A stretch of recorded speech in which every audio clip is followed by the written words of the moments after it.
Welcome to episode 7 of Red Connections. We're going to talk about a lot of stuff today, and knowing us and knowing our new format, which is a lot more of John and I going on diatribes. So please bear with us. We're still working through the format. We think we've got it down. We hope that this is interesting to you if you're out there listening. We are just two guys kind of spitballing how we feel about things and kind of talking about current events. Today, though, is going to be kind of a special episode. It's January 6th, 2025. 5 years ago, something crazy happened. No? Yes? 5 years ago? 5 years ago. 4 years ago. I can do things. 4 years ago today, you know what happened. I'm not going to go into it. But what we're going to do with this episode today, because it's such an auspicious day in American history, is we are going auspicious. It's auspicious. I don't know if that's the wording I'd use. Auspicious. Funny, absolutely. Well, it's pretty important. Well, yeah, it's important. To the American political climate. It's pretty auspicious. That's true. That is true. Yeah. So we will get into. We're going to get into. But the point I'm going to make real quick is that we're going to try and give you, as an overarching theme throughout our fucking diatribes, we're going to talk to you about what we think is going to happen in 2025. At the end of the year, if we're still doing the show, which I don't know why we wouldn't be, but if we're still doing the show, we're going to come back to this episode. We're going to listen to it. We're going to try to listen to ourselves. And then we're going to see which of our predictions actually came true. Very low bar, all right? And we're going to get into some other stuff. I want some fucking community feedback, but we'll get into that a little later on, so you got to keep listening. Now, John, I got to tell you why I have so much Richard Nixon stuff bouncing around in my head. Recently, I drove to Buffalo, New York, and back. I went to go see a football game with our good pal Austin of Guerrilla Radio Show fame. Now, I drove home after the game. It was a 4 p.m. game, so the game ended around 8 o'clock. I couldn't get drunk because it was literally in the negatives. So we had some dinner, and then I was like, you know what? Fuck it.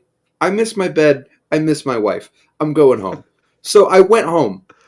However, it's a 7-hour drive across the entire state of New York. A lot of it on back roads, because to get to where I live in Vermont, to get to anywhere in Vermont, there's no east-west interstates, so it's all back roads. Thank you, the Green Mountains. Not even their fucking fault. There's a big gap. They just don't build it. I'm not going to get into that. They proposed an interstate, and the goddamn hippies shot it down. So, back to my point. I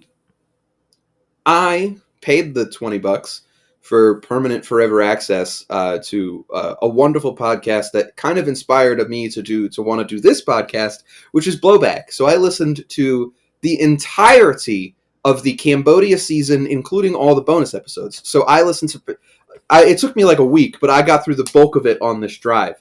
And I swear to God, that quote from Anthony Bourdain about wanting to fucking kill Henry Kissinger for Cambodia, it does not go anywhere near far enough. So I have a lot of Nixon stuff bouncing around because Nixon was a key player in... it's hard to tell what he was trying to do, even with listening to that much analysis and reading my own information. I don't want to get into it too much, but that's why I've got a lot of Nixon stuff bouncing around, and I'm going to go back to talking about Cambodia a little bit during this episode. But that being said, we're going to try and get into the 2025 stuff. So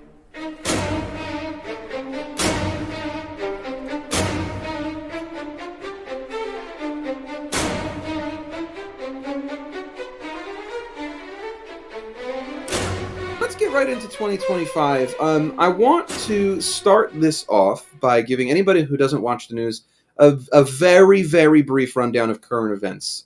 So Donald Trump's election was confirmed today by the loser-in-chief herself. What else has gone on? Israel continues to win. It's driving me insane. Since we've recorded our last episode, something happened. Those of you who watched the terrible Kaiserreich stream we did a couple weeks ago know exactly what happened, because we watched that fucking video ad nauseum. Yeah, it's Assad over. Assad over party. Yeah.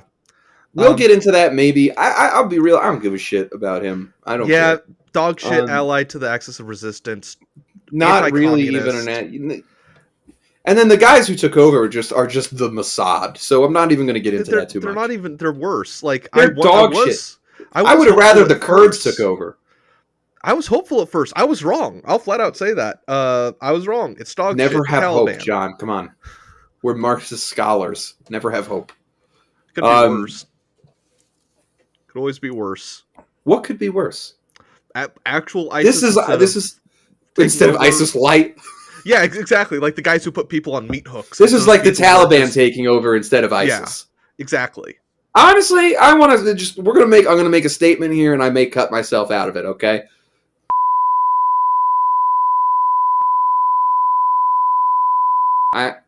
There's part of me is like, that's pretty fruity for like such a regime. They're also banning cameras because they think they steal people's souls. Yeah, well, they don't want any pictures of them on rollerblades driving through Kabul. Now, I would like to start off my very first prediction of 2025 with maybe my boldest claim yet. Nothing is going to happen that will upset the majority of the American Treatlerites. No, yeah, nothing. Absolutely. When I say that, I want to be really specific. Whether the tariffs that Donald Trump is proposing do or don't happen, nothing will fundamentally change. Because, much like no matter how right-wing America's government is, we subsidize the farmers, the American people will be subsidized. We are always subsidized. Even though the majority of us are basically the working poor, understand that your existence is so much better than the working poor of a global South nation. Understand that. You are heavily subsidized. All of us are. Even though our quality of life is shit because we're very bad at doing efficient subsidizing of our lives, you are heavily subsidized. So nothing will change. All right? McDonald's will come out with the fucking 50-cent value menu before we have a socialist revolution in this country due to declining material conditions. And that leads me to my second point. The left in this country does not apply dialectics in any meaningful way, which means that we cannot create a cohesive movement that ever addresses any of the contradictions outside of people arguing between tendencies.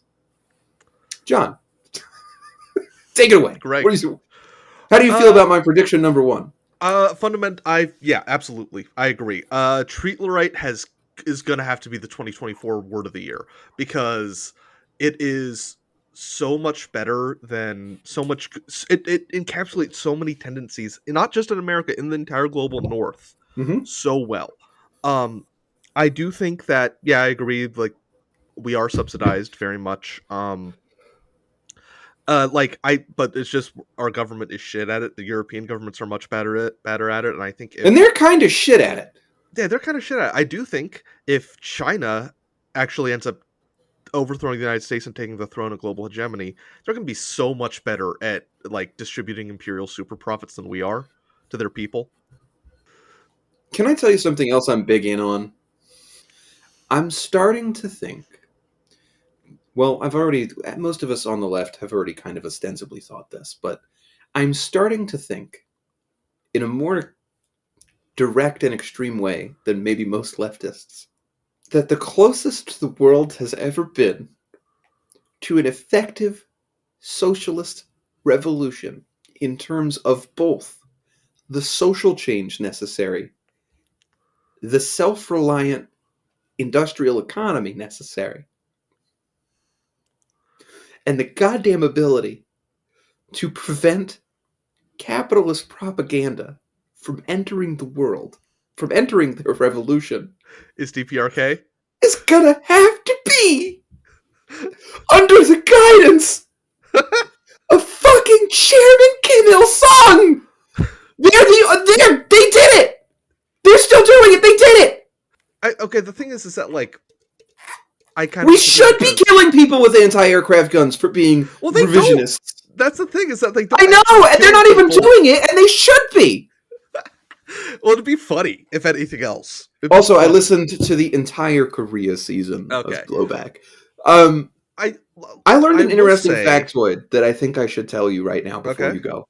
Yeah. Did you know that prior to the war breaking out in 1950, and then afterwards, did you know that a large proportion of the Korean, let's say, business owning class, like the petty bourgeois, did you know that like a significant majority of them moved to North Korea before the war? I did Do you know not. why? Do you know why? It was a safer investing environment. Not only, well, not even that. The land reform that Kim Il Sung was doing was beneficial not only to the poor, but also to what we would call in the modern day like the middle class, because those are like working professionals. They had more money than the peasantry. They were not necessarily like they weren't well off by any means. Um, as well as a decent amount of business owners. A, because the Japanese and bold statement, the Chinese beforehand were more heavily invested in industrializing the north of Korea over the more agrarian south. So there was already an industrial base there that did not exist. Pyongyang had more of an industry and more of what we would consider like an urban type environment than the South did prior to the war, as well as prior to the war and for a long time after. Obviously, most people know. If you don't know, South Korea was ruled by a series of dictatorships and juntas for like until the 90s. Yeah. So up until then, North Korea was viewed as more socially progressive, and you had a better chance at freedom of expression of differing opinions in the North than you did in the South. So a lot of people who we might consider like class enemies, like now, like especially if you look at Korea now, um, actually chose socialism over a like a semi-fascist like junta of the South. Yeah. So that was a cool, interesting factoid I learned about North Korea. But also, yeah, I think the DPRK might be doing socialism well up until the famines. They were doing it the best, and they only had the famines because the West essentially cut off food aid and then fertilizer. So it was hard to grow. North Korea is very mountainous. Not a lot of actual agricultural space. Yeah, North Korea the entire peninsula was one of the most heavily industrialized places on the planet until the Korean War. And then the Korean War happened, and you had fucking armies sloshing up and down the peninsula. And then, to be fair, it is now again probably one of the most heavily industrialized places on the planet. Both sides of the peninsula as well. Like the North is heavily industrialized. Like they do not have much of an agrarian economy. They produce things. Yeah. But like the Japanese nuclear program was all in the North. That's why we don't know shit about it. Did you also know that the largest chemical plant in the entire world until the Korean War was built by the Japanese in North Korea? That does not surprise me. The largest chemical fertilizer plant and like general industrial chemical production was in North Korea.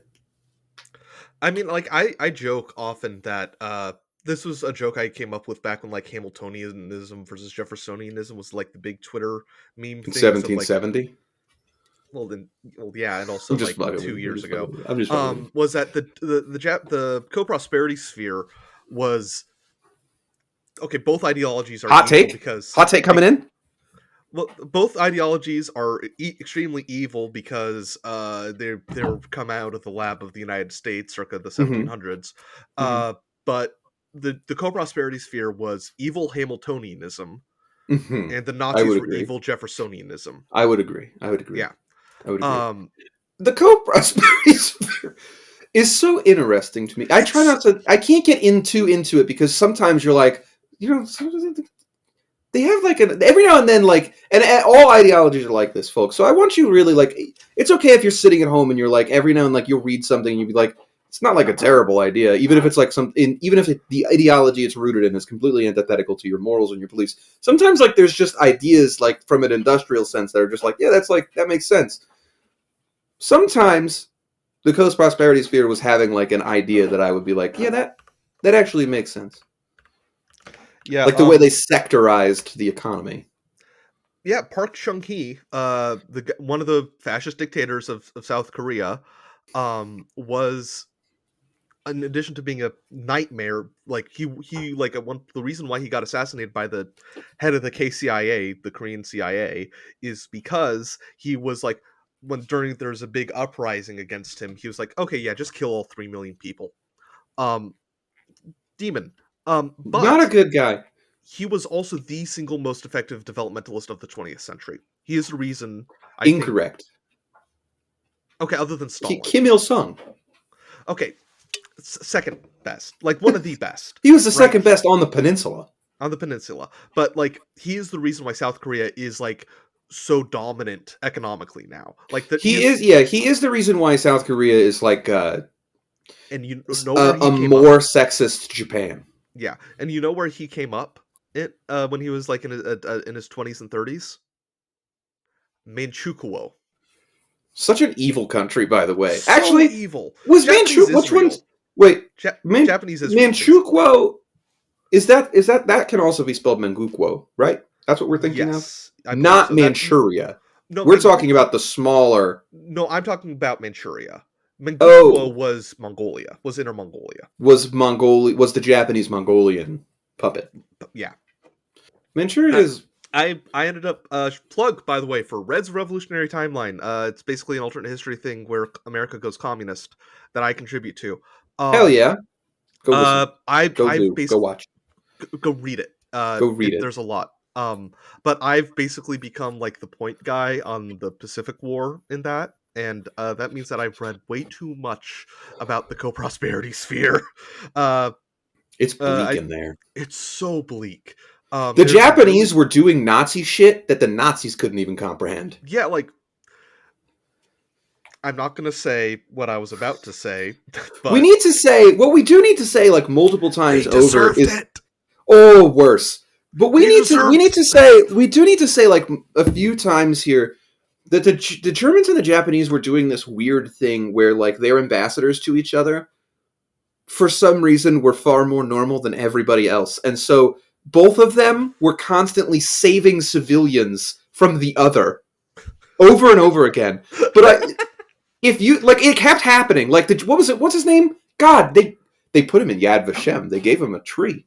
Yeah, because he saved thousands of like German Jews by giving them Japanese passports and getting them to. I think he got them to Manchuria. Dude, Japanese philo-Semitism is so funny because like they basically so weird about it. They read the they read the protocols but didn't get the cultural context. They were just like, these guys are awesome. We need to get these guys on side. And then a Jewish American banker gave them the money that let them win the Russo-Japanese War because he was a hater for the Russian Empire. Which they did deserve to win. Yes, absolutely. Okay, I'm not... Very funny. The funniest war of all time. I'm not going to take sides in an inter-imperialist conflict, but I will. The least worst person won. I also I'm going to plug something that neither of us are involved in, but it was like a very excellent like YouTube documentary. I like this guy. Sometimes I like naval history.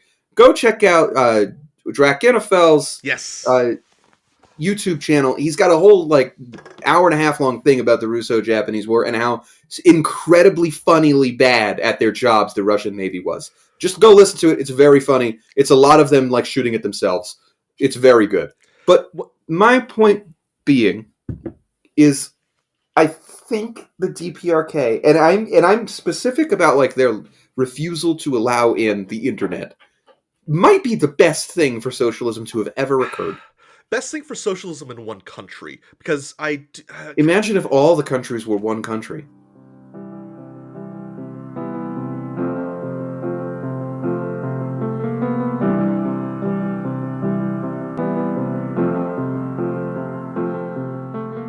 Ruled over by an ideology of self-reliance. No, self-reliance is bullshit. Like maybe we could give it a one-word title. Fuck no. Okay, here's the thing. I fundamentally disagree with the notion of self-reliance. You disagree with GJ? I do, because I think it is fundamentally just red. I'm gonna be. You think it's red fascism? Here. I think it is Korean ultranationalism with a red code of red paint. Well, I don't think you're wrong. I also don't think, like, I think sometimes we as Marxists, when we like apply. Like, what is socialism and what is the developmentalist path towards communism? I think we tend, like, when we look at a country and we say, why are they doing it like this? Or why they're doing it wrong, right? We might be saying they're doing it wrong. I think that's especially because we're as Westerners, right? As we are Westerners. Yeah. And we exist in a world where, obviously, we speak English. We're part of the English-speaking world. For better or worse, Germany is part of that world. We speak a Germanic language. We share a common culture.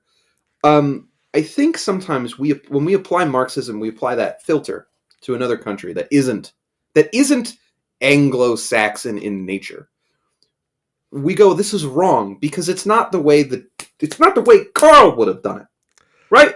Because it's got this, like, the Marxism as Karl Marx wrote it is very much the German ideology. It's very cosmopolitan too, and it's incredibly cosmopolitan. It's why when Lenin applied it to Russia, everybody said the Bolsheviks are doing this wrong. But it is just how you have to try and apply Marx to a society that is not, at its core, highly cosmopolitan and Germanic. Well, the thing is, I think I disagree with like the kind. I'm gonna be uncharitable again. The kind of cultural essentialism that you're doing there. I don't know if it's cultural essentialism. The culturalism, I think it's right. The yes, but also if you don't take that into account, it's part of the water that we're swimming in. But also, like the DDR did such a good job. You know why? Because they were doing Karl Marx's ideology in Germany. Yeah, that's true. Well, like. The thing is that the Bolsheviks were cosmopolitans. Lenin was a They were very much, but they were, and then they did that thing where they had to. Well, the thing is that if you read like what they were saying, like during the Civil War, during war communism, and during the NEP, they were all suicidal because, like, well, yeah, they didn't know what else to do. Yeah, and they had to do something. What the Bolsheviks did was not necessarily the correct path for everybody. And I have some opinions on the new economic program.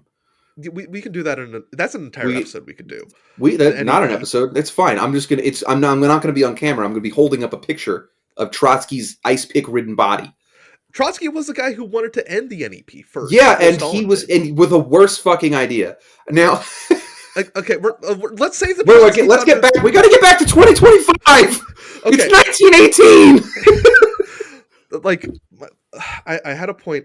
I do think that the DPRK there is potentiality there, like in the post-collapse world, because they're so. Well, the thing is, the DPRK isn't insulated. They're very much reliant on Russian and Chinese capital. I don't think that they are. Not on Russian capital. They're reliant on Russian money now, but only because it benefits Russia them. Now they're leaning, because they're away from China towards Russia now. Yeah, because Russia needs 1,155,000,000 artillery shells, and guess who has 1 billion of them? They also need soldiers. I don't believe in that at all. I don't think that that's happening. I haven't seen one goddamn dead North Korean. That's true. That is true. I don't think it's happening. I think maybe they're doing like what the Russians were doing. What the Russians were doing in Vietnam. Like they're providing support and logistics personnel, maybe to free up people for the front, but that would spell disaster for Russia if they need that. And I don't think Russia needs that. I don't want to pick sides, obviously, in that inter-imperialist conflict. However, I am just going to make a blanket statement here in that the Russian propaganda, whether or not the Russians are doing it for this reason, I don't think they are. The Russian propaganda is correct about like Ukraine being a bunch of Nazis. I think like there's a larger. I think there is not okay. Back to 20. I think we're safe back in 2025. I think so. This is another one of my predictions for 2025. The war's Ukraine is either going to continue being nothing ever happens, or very suddenly like Syria. Stuff is happening there. What do you mean? Well, Syria will continue. It'll be like Syria, where there's a sudden Ukrainian collapse. I think that like a Russian conventional victory is very much on the horizon now. Whether that's good or bad, I think it's bad. I don't know if you agree or disagree, but I mean, I don't think it matters. Yeah, but I will say, here's my prediction on that. I wanted to get to that next. I think the war ends by Christmas. Really? I think that there's either a Russian conventional victory on the battlefield in terms of the Russians are steadily taking towns, right? Yeah, it's the rapidity of how fast they're doing it is increasing, mostly because Ukraine is is basically at Volkssturm levels of like conscription. They refuse to recruit their 18-year-olds. Like they won't go younger, which I understand the reasoning from a social perspective. Like if you recruit the young men and then they die, your country is fucked. Also, you're borrowing against the future in terms of war fighting, because that's what the Germans did. Basically meant each conscription class gets smaller and smaller and smaller. Exactly. So I think there's a decent chance, because the Russian momentum is building, and because I will say at this point, like the Russian industrial war machine it's worked out, I'm going to say 80% of its like bottlenecks and kinks, and also has shaken off a lot of like what happens when you're a large country with a large military and you don't fight for a long time. A lot of that corruption has been kind of shaken out at this point due to needs of the front. Period. Also, Prigozhin and like the thing is that like Prigozhin is dead. Prigozhin is dead. Wagner is fully incorporated into the Russian military. Yeah, now. there's also been like I don't even know what the word is, like the reprofessionalization of the Russian armed forces rather than it being kind of piecemealed out to military contractors. And I think if America got into a large scale war, it would look much the same, where like we would start out, if especially it was a large scale conflict, obviously we would contract out our PMCs to fight. And I think that Iraq. Yeah, and I do think that after a year or so, they would be mostly reincorporated into the U.S. military because it can't fight with that kind of chain of command. That order of battle doesn't work. Yeah, well, the thing so I think that would happen to us. But my point being, I think the Russian kind of war machine is kind of back on a decent amount of footing, and everybody let's take a look at history. Russia generally just doesn't win for the first year of most of its conflicts, and then eventually they come roaring back to life because they get complacent. It's a very large country. It's a very, very wealthy country. People kind of forget, like, Russia, especially now that kind of the economy has been stimulated by war, which is bad, but because the economy has been stimulated, period, it's really Russia, China, and America as, like, the three, like, wealthiest and most well-placed countries on the planet. Yeah, Russia doesn't really have enough coastline to be in effect to be anything other than a land power, I don't think. One of the Soviet admirals, I forget his name because I'm a fucking moron. Kuznetsov? Kuznetsov. I think it was Kuznetsov. Yeah, tried to change that. Didn't work out. Did have some beautiful aviation cruisers out of it, though. I fucking love the late Soviet Navy. I gotta say, the late Soviet Navy is very beautiful ships. You have they were missile battleships, dude. It's so cool. Yeah, but yeah, the Russians, like, as a blue water navy, haven't really been a threat since the 1980s. And by threat, I mean just like a global player. And even then, they've never been like a huge surface combatant navy. They don't have like the coastline for it. It's not worth it. And B, because it's far more useful, the Russian theory, to just kind of invest in anti-ship missiles. Yeah. Why bother building a boat if you can build a missile and sink the boat? Even at its peak under Kuznetsov, the Red Fleet, its entire purpose was raiding. Its entire purpose was to take out U.S. carrier groups. Yeah. I'm gonna plug another thing. I'm gonna ask. I mean, if I'm uploading it, I'll put it in the description. There is a very good animation of a chapter from Tom Clancy's Red Storm Rising that describes a Soviet naval aviation group completely bodying a U.S. carrier group. Or a NATO, and it would have happened in real life. I really have to say, even like, I think right this minute, with the American military is not really set up. Like, what are we gonna do with all them carrier groups? Can't get close to Russia. Anyway, the point being is, I do think the war is going to end from either a major tactical victory on the part of the Russians, followed by like a Ukrainian political crisis, which will lead to a surrender. Or I do think that there is the possibility of a negotiated settlement on the horizon, because if the Russians can make their war aim of essentially keep Ukraine as a shock absorber between it and the rest of Europe, it will. And I think that pressure from the West is going to increase now that Ukraine has, now that most of the Russian gas pipeline contracts have come up, and Ukraine obviously is refusing to renegotiate. And now gas will not be getting to Europe as efficiently. So I do think that there's going to be rising pressure, especially from the major economies like Germany and, you know, those Central European countries that don't make much for themselves. Think Czechia, think Austria. They need to import Russian gas. So I do think that pressure is going to mount, and the amount of military aid that the West can give to Ukraine is we peaked already. We peaked probably 10 months ago with how much we could throw at Ukraine at once without throwing physical bodies to them. The Ukrainian F-16s are nowhere to be seen. I know that there's been a lot of, like, they've been shot down. A lot of them, like, there's been a few that have been shot down already. Ukrainian F-16, like, F-16 as a platform is great if you're a middling power, but, like, for better or worse, for all the propaganda, the Russians and the Su-34 and the MiG-29 and the Su-57, which is now being deployed as in full. What the hell do they call them? Squadron capacity? I don't know what the Russians break that down into. The problem with the Russians Aviation is group. they use fucking regiment regiment Yeah, division like in for regimental aviation. capacity. Yeah, Yeah. so they are being deployed in numbers that are like obviously they're not necessarily that afraid of like losing a few. And for better or worse, that is like a 4.5 gen fighter. It's better than an F-16. The F-16 just does not have the capacity. It shows up like a goddamn target on a radar, especially in the modern day. And the Russians do make a better radar than the West. Like the Russian focus is on missiles and radars. Like they are quite good at those things. They got very good at anti-aircraft stuff during the Cold War. They are quite good at that. So I don't. That's not a battlefield changer. It's nothing. It's a Wunderweapon, if anything. So I do think that war is going to end in 2025, and I also think that it is going to be a big political win for Donald Trump. Yeah, and Ukraine is going to have the mother of those. I have the German up here because I'm a pretentious asshole. Those Deutschen legend, the stabbed in the back myth. Oh God help us. Yeah, who are they going to blame though? Jews, because Zelensky. I sometimes I forget that he's Jewish. Yeah. Well, there already are.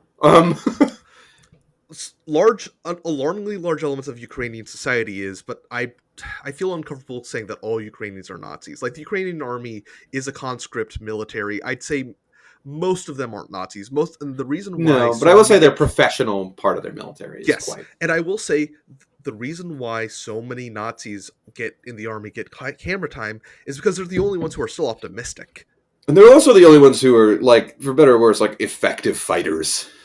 Because they've been doing it for fucking 10 years now. Yeah, that's true. That is true. I will also say, here's my secondary prediction to that. If the Ukrainian... Well, obviously, I don't think that this war ends with a full annexation of Ukraine. No, not at all. It's not logistically feasible, I don't think. Not for the Russians to hold down a population that will be, like, armed and funded by the West to, like, do guerrilla war. Yeah. But I also think that what's going to happen with your stab in the back myth is that whatever rump state is left behind, because really, like, I'm like, not to minimize like the suffering of the Ukrainian people, the parts of Ukraine that Russia wants is like it's not a majority of Ukraine. Yeah, it's like 60% of Ukraine remains. I will say the Donbass is the most economically important part of Ukraine because that's where all the but it hasn't been part of Ukraine in 10 years. That is true. So, like, at this point, like... But either way, like, 60% of Ukraine remains. Yeah. And what I do think will happen with their instantaneous devolution into trying to do pogroms, I do think that will be Russian justification for another police action. Yes. And I think it will be more of a police action in the style of, like, the American endless occupation of Iraq. Yes, and you were talking about how the Russian army is becoming more professionalized. The whole private army thing is starting to... It's gone. Is starting to go away. I think that will reprecipitate out during the occupation and during the counterinsurgency, because... I actually don't. The thing is that... Because I don't think that the Russians are going to go... Like, I don't think that if there's a police action... If there's one thing the Russians are, it's quite intelligent and quite shrewd. In their political decision-making. Like, I think, A, they got burned in Afghanistan. And that's a memory that lives on, especially in their upper echelons of their military. Much like, for America... We got burned in Vietnam, and we still went to fucking Afghanistan. Like... Yes, but we did a different approach than we did in Vietnam, right? Like, I do think the approach will be different. And the Russians are shrewd observers. I think if there's a police action in Ukraine post-war, it'll be Russian regulars who...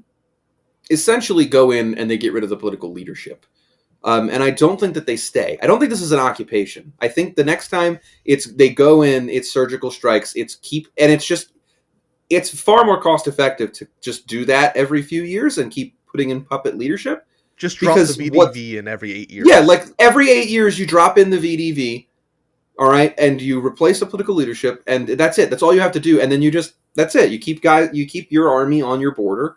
And you focus on your next target, which, if you're Russia, is going to be the Baltics. Because if they can prove a point by ending this, and Ukraine never gets to join NATO, there is a precedent gets set. And I don't give a shit about inter-imperialist conflict at all.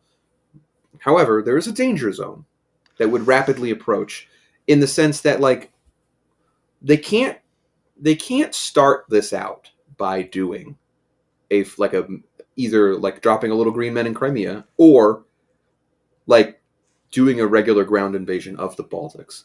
What you'll see happen is like the Russian political machine is quite adept. Is a series of soft coups that those countries eventually they start to try and leave the EU, and when there are protests, that is when the Russians come in to say we're helping the Russian minority in blank. Like with Georgia. Like with Georgia. Now, does Georgia have a right to exist? They do. But you thought I was going to say they didn't. Well, insofar as any nation state has a right to exist, which is basically everyone except for Israel. Azerbaijan does not deserve to exist. The Azerbaijani people The deserve Azeris are just sovereignty. Iranians. No, they're well, just they're Iranians. Turkish. They're Turkish. They speak Turkish. I don't know if you could say that. That feels uncomfortable. Sorry, everyone. If you're a Turk and you're listening, I'm surprised. Yeah. Oh, after everything I've said, next 2020. What's your next 2025? No, I realize we should explain what the VDV is. It's the fucking Green Berets. No, okay. So for those listening, the VDV, just Greg, you can insert this, chop this, and screw it and whatever. The VDV, basically imagine if the Marine Corps had parachutes. The Marine Corps does have parachutes. It's force recon. Oh, okay. If the entire Marine Corps were parachutists, were paratroopers. Yeah, it's kind of like they're like different countries have different ideas on how to organize. Obviously, so Russia has this thing where like they do have special forces. Like the VDV is like special forces. Well, special they're forces, just not. Their entire job is to paradrop on an ammo dump and then die fighting. They're basically but that's also what the Navy SEALs' technical job is supposed to be. That's also what the Marine Corps job is. Killing terrorists, the heads of terrorist organizations, is like a secondary thing they just started doing. And but drug dealing. Yeah, but the VDV is essentially a much larger special forces unit than like we would be used to in America. Whereas like the Navy SEALs, maybe like I don't even like. There's probably 1,000 Navy SEAls. Yeah. On active duty. Whereas the VDV has like 10, 15,000 people in it. Like it's a few divisions. Yeah. So what they are is they're more trained than even your average like professional Russian soldier, but they're not getting Green Beret training. They're getting like here's how to survive and parachute. Like they're getting jump training. So they are like a highly professional force, but they're not Rambo. That's what the VDV is. Yeah. It stands for something cool too. I know it does. I can't remember what it stands for. It's something parachutist corps. I think it's just Russian Airborne Forces. Still, I love airborne forces. They're so cool. Воздушно-десантные войска Россия. I appreciate your attempt at trying to say that. I cannot speak Russian. I'm dog shit Nobody at can. It. But except for Russians and their associated groups. Anyway, yeah, the former Soviet Union. Next for 2025, I do really do. I know that we disagree on this, all right? But I brought it up the other day, and I really do believe this, and I want to have like an actual kind of theory-based, as much as we can, based discussion of this. I think the American years of lead have already begun. And I don't think they're starting to ramp up. But I think that when we look back on this in 50 years, the start date for the American years of lead is going to be sometime in 2024. I think a good start date might be January 6th, 2021. It might be, but there was a bit of a lull, which is fine. But like January 6th may actually be a good place, especially if we're looking back on this. Let's say we're looking back on this in 50 years. Years, they disappear into weeks when you look at a bigger time scale. Yeah. The American years of lead, in my opinion, have begun and are only going to ramp up. And I do think, again, I'm going to bring this back to my original point, because of an American left just complete failure to be cohesive, apply dialectical materialism to anything, and form a movement that aims to educate, that this is going to result in what England looks like right now. Yeah. Where it's like, it's a decomposing imperial power. It's lost the luster. It has the financial capital, but it's not. The society is fundamentally broken.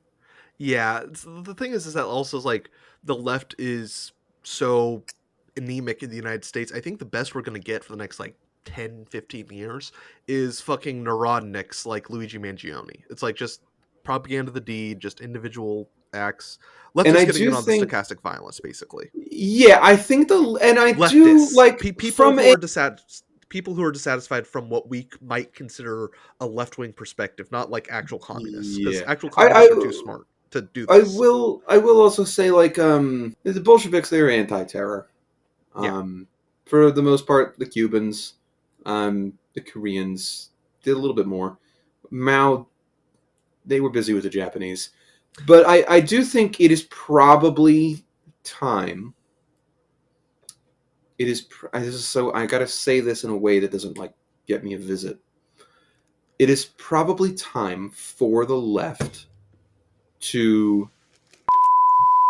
While I personally disagree from a Marxist Leninist perspective that terror does anything, until the left can introduce into its various movements an actual ability and project on a unifying scale, like across orgs, to actually educate. And by educate, I do not mean walking into a community and saying, you should join a tenants union, you should unionize your workplace.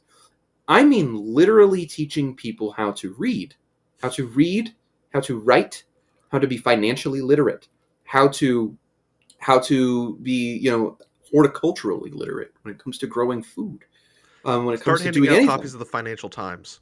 But until the left can do something like that, it won't grow. The Yeah. left doesn't meet people where they are. What they do is meet disaffected liberals where they are, and then you wind up with a movement that is essentially liberals with Bernie characteristics. Yeah, the Um, thing is that like functional illiteracy is a massive problem and is a growing problem and will only continue to grow. So I think that is a real opportunity for leftist education is to combat that functional that was one of the illiteracy. Bolsheviks' biggest projects, and even like I don't want to like give that all that credit to the Bolsheviks because they don't deserve it. But that was the Russian left's one of their biggest projects prior to the revolution and right after was making the Russian people literate from a country that had maybe 5% literacy in 1916 to even today that legacy lives on in being one of the most literate nations on the planet. The 20th century communism, as an experiment, if nothing else, was one of the most successful developmentalist regimes or series of developmentalist regimes in history. Uh, Yeah. And that goes across China, Russia, North Korea, like we said North earlier, Korea, Burkina Eastern Europe. Faso. Burkina Burkina Faso was abortive. It didn't reach well, full. I know it was abortive, but even in its 6 years, Yeah, 7 years, he was Sankara was alive. Um, that was a country that went from being like completely unvaccinated from like diseases that had been eradicated in the global north to it being eradicated in Burkina Faso. Vietnam. Burkina Faso. Again, I'm sorry I keep quoting Burkina Faso, but that's my special interest. To a country that had quite literally 2% literacy to 98% in 7 years, that Yeah, country became literate. That country became food self-sufficient for the first time since independence during that regime. And even now, today, remains one of the most food secure countries in the Sahel because of that legacy of Sankara, even though he was only around for a decade. And immediately it went back to being ravaged by the French. yeah. Speaking of Burkina Faso and the Sahel, I have some predictions regarding the so-called coup belt. Um, I think it's a new. It's a case. I think it is in the long term, in the long durée. It is essentially like showcasing that inter-imperialist competition is heating up. Um, I Yes. yeah. I And as a part of also that, France do. Afrique is crumbling. Pack watch. Oh, yeah. Pack watch. Senegal, Mauritania. Uh, I forget the exact list, but more countries Senegal, Mauritania, Mali, Niger, and Burkina Faso. have all And booted. also, Well, Senegal isn't part of the coup belt. The current president that's in right now took power democratically. yeah. Um, But, so and that also, what's it? Cote d'Ivoire. Cote d'Ivoire, yeah. I think they have also had a coup. Not Uh, sure. I don't know off the top of my head, but they have expelled the French military missions there. Time will tell if they can use like the thing is that the other alternative, the one that's I think the ECOWAS currency, that's primarily Nigerian, and I don't know. That's just I think, but shaking off, I believe that all those talks fell through. yeah. But Um, if they can shake off the CFA franc, which I doubt they will because those talks have fallen through, French there is hegemony, still talk about yes, there, specifically Mali, Niger, and Burkina Faso yes. uh, federalizing. Yeah, and I forget what the name of their currency was, but it was really cool. But It was cool, but also, I mean, like politically, like unifying. yeah, I And will will that go the say way of the Arab Republic? maybe I Maybe. don't know. The thing is, Burkina Faso has been increasing ties with AFRICOM with the U.S. military because it was primarily an anti-French thing. Well, they did also remove. I want to say Burkina Faso has removed the That was American military Niger. as That was well. Niger. I swear to God, Burkina Faso is not. I saw a video on Twitter like a couple days ago, like not even like today, of like the president meeting with like AFRICOM officers. I think they are meeting with. I'm reading right now. I want to say what's happening is the Sahel has a jihadist problem. Yes, yes. I And saw I some want to people on say that Twitter saying that that was just being manufactured for U.S. intervention. no, that's It is happening for not. real, everyone. ISIS might legit be breaking back into territoriality in the Sahel. It is not Yeah, good. I will Uh, also say though, I want to say that that is Burkina Faso's reasoning because, like, and at the end of the day, you had to be pragmatic yeah, in that, like, the that's why the Burkinabe SDF and military the probably can't yeah, that's why the SDF and the Kurds like aligned with the link United up. States Yeah, is because of ISIS. yeah, they have to do something. Okay, here's the thing. U.S. imperialism is a bloody-handed monster across the entire planet. It is unfathomably cruel, racist, and murderous. Still better than ISIS. Yeah, still better than ISIS, and also there's moments in everything where you're like, well, sometimes there is a fundamental, like, America doesn't want ISIS. No, So, like, there's a bit of a ISIS is bad. genuine, like, I cooperation there. ISIS is bad for business. It's bad for business. It's also just bad, and It's just there bad. is a sometimes there's morality even among the most immoral actors. Yes. Like, so, So like, I understand, and I will also say the Burkinabe military, they just got a huge. They've been getting a lot of military packages from the Russians, which should yes, tell us something about the Russians as well. Is that they're able to deliver yes. large amounts of military equipment around the world while fighting against most of, like, sans the manpower, against most of the equipment NATO has to offer at any The given moment. productive capacity of the Western world, of the Atlantic Yeah, world. and Russia's still making deliveries outside of it to countries that, quite honestly, even for Russia, are like, that's periphery. Yes, That's the imperial periphery. there is an excellent article, an excellent series of articles of about extractive regimes in Central and West Africa. I'm going to link them in the Please do. description. It's the new extractive regime. I'll send you the link after we're done recording. But very good articles about the situation in the Central African Republic and Mauritania specifically. I And gotta one of tell you, the Central African Republic, I'm rarely in favor of police actions by the international community. Um, I bold statement here, folks.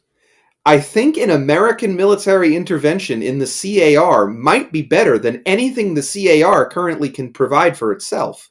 yes, there's a this is a petty bourgeois person living in a Bangui, so it's grain of salt, but like The only fucking petty bourgeois person in the entire country? there's the thing is they have a whole fucking metropolitan area. There's going to be petty I guess bourgeois they have people one. there. It's like Paris in like the 1820s, right? Or in like I guess, but Jesus Christ, every time I read something about the CAR, it makes me, like, viscerally upset. yeah, but like they said we're a Russian colony now. We might be we were a French colony. We might be an American colony in the future. It's nice to have options. Um, That's fair. And honestly, if I'm going to pick an imperial power, probably picking the Russians.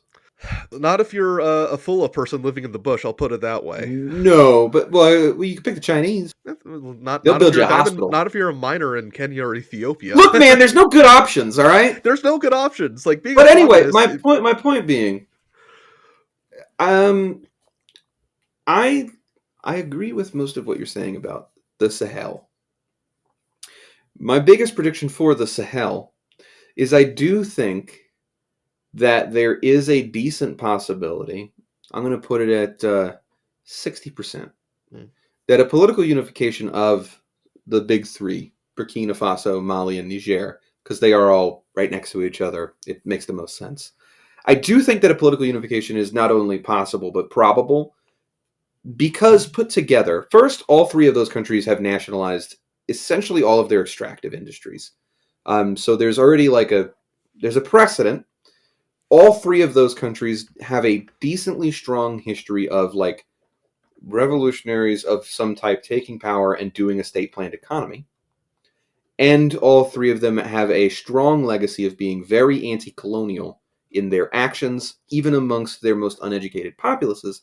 I will also say that all three of those countries, Burkina Faso, the least amount so, but being, especially for this region, more ethnically and religiously homogenous than their neighbors.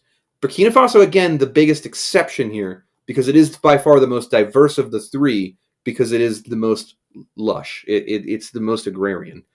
So them being the biggest exception, those three countries have great potential, and they also have,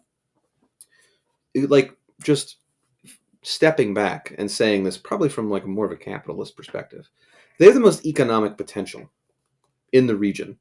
So they could hypothetically mostly support themselves, especially if they're getting let's say, a sweet deal from the Russians for right now. Yeah. And if they can use that to build some self-sufficiency, then they will succeed. And that is a union that could see some growth, especially if they do approach it from the way that at least I understand it right now, in it being a very federal structure. I think one of the biggest errors Nasser made with the Arab republics. Yes. Oh my God. We could do an entire episode about this. Was being quite centralized around Cairo. Dude, fucking over the entire Syrian political class and then being surprised when the union falls apart. Like, what the fuck are you thinking? This being quite federal, and also, for better or worse, because it's three militaries. Pulling resources is quite simple. And because they're quite because of the way they're structured and their shared histories being quite interchangeable, the force structure is quite similar. It really does depend on those three. One's a colonel, one's a something. It depends on those three guys, their cooperation on an interpersonal level. Can they overcome the vying for being the peak power in service of the greater good for their area, for their region? Now this is not like a sub-Saharan Africa problem. This is a forever problem. It's always been a problem, especially when a junta takes power and there's multiple leaders. That centralizing that around one political authority usually winds up with everything falling apart. Yeah. Sankara overcame it in Burkina Faso alone, but eventually did succumb to it 8 years later. So it really does depend on their cooperation with each other and what they can do for each other, as long as they can. The question is if they're interested in that in the first place. I mean, they seem interested, but again, politics is quite complicated, and it is. And I it think could go in any way. I think even the best case scenario where you do basically have a dirigismist regime in this newly unified country, it is still basically going to be in service of the national bourgeois. It's not that is These are not socialist. None of these were socialist coups. No. They were arguably not even properly anti-imperialist. They're just mad that their governments weren't doing a good job against the jihadists. Yeah, they were part of it is that, part of it is a nationalist thing. Yeah. But we can make that argument for a lot of what turns into a socialist. Ho Chi Minh was a nationalist before he was a communist. That is a bit of a critique of mine of Ho Chi Minh, but yeah, but he was cool. Yeah, he was cool. He was one of the good ones. But yeah, but also the same thing goes for Fidel and Che. They were nationalists. Yeah, again, they were. Well, the thing with Fidel is that he period of mourning for Franco. Yeah, and then also, he did do that, and then also, Mao, a nationalist, he did Red China in the 50s, at, let's say, its most socialist in practice and in theory, like, still did an imperialism, did a few. Yeah, and well, the thing It's is kind that of the only way to fundamentally, unite a disparate region the colloquially Maoist understood to be China. project. Okay, not so. I don't like saying the Maoist project because that implies a degree of personalism that I don't think is appropriate for our brand of analysis. The Chinese Communist project was never communism, wasn't socialism. It was the economic unification of China. Because I've said this ad nauseum, And and it I think it worked. bears repeating. China was not a unified economy in 1949. It was a series of economic archipelagos in the mainland and like port cities, In just Taiwan. just in Taiwan, just sucking, extracting surplus from their respective hinterlands and countrysides, agricultural surplus, Yeah. and turning that into industry. That's the economy that developed Which, to over the be course fair, had of the been the Qing Chinese dynasty. system for 5,000 years. Yes, but this specific industrial capitalist manifestation of that was a Very much the specific Qing. project of the late Qing and the warlord period. Um, Well, you and got to give credit where credit's due. The Republic. I kind of lump in the KMT with the warlord period, if I'm being China's so honest. fun because, like, there's a definite end to the Qing, Yeah, but there's not really a definite slide. Because, like, the Qing were immediately replaced by the Republic, folks. Immediately 1911. Just replaced by the Republic. What was it? The Qinghai Revolution? Is that what it was The called? Qinghai Revolution, and then you So have Wan there was a Shikai becomes Republic, the yeah. and Wan then Shikai becomes president, China and then was in World War One. We forget this. yeah, China was involved on the side of the Entente. yeah, And then sometime, and it's vague and it's blurry because it kind of pops up in one place and then goes away, and then it starts bubbling, yeah. and the Republic will retake control, and then somebody else pops up. It's like playing whack-a-mole.